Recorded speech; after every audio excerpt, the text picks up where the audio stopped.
Hello and welcome to Quick Anatomy Hub. We are in the second part of circulatory system, the blood vessels. Average man has 6 liters of blood in his body, which is carried by different blood vessels. They are specialized to play their role in circulating blood around the body. There are three types of blood vessels: arteries, capillaries, and veins.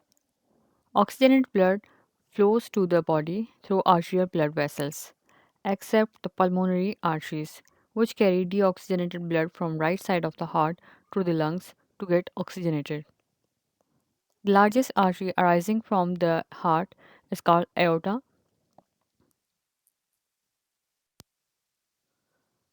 It divides into further smaller arteries, and when it reaches the capillary bed, the arterioles drop off oxygen and nutrient-rich blood to the tissues. Here you can see the artery dividing into smaller arterioles. It gives off the oxygenated blood to the tissues, and on the other side, small venules, they are picking up deoxygenated blood and metabolic waste. They join to form the veins. The venous blood reaches the right side of the heart through the superior and inferior vena cava. The arteries are thick-walled vessels with narrow lumen to resist high pressure from blood being forced out of the heart.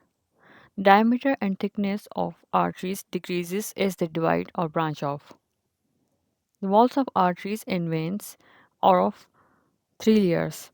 The innermost is called tunica intima. It is lined by the endothelium. The middle layer is tunica media. It is composed of smooth muscles, and the outer one is tunica externa. Here you can see the artery, outer thick wall, and the smaller lumen. Veins are relatively thin walled and with larger lumen, while the capillaries are closest to the tissues. They are very thin walled, just of endothelial cells thickness, and they have narrow lumen. They allow exchange of nutrients and oxygen.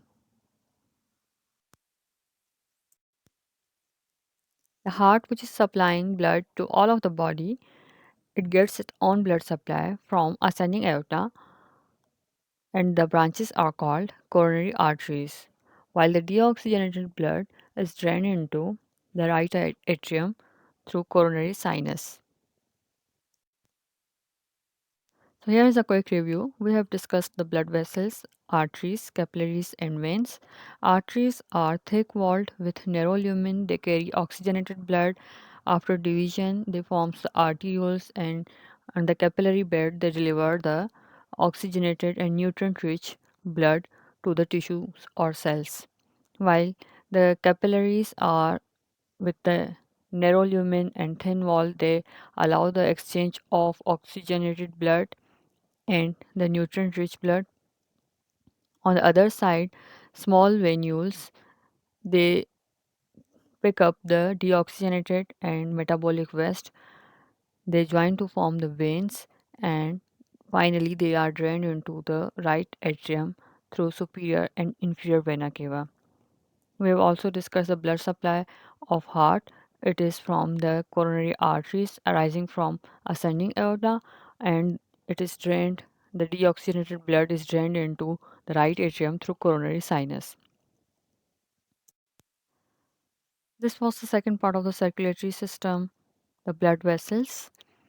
Hopefully, you now understand the basic concept of the circulatory system. If you have any question, you can comment below.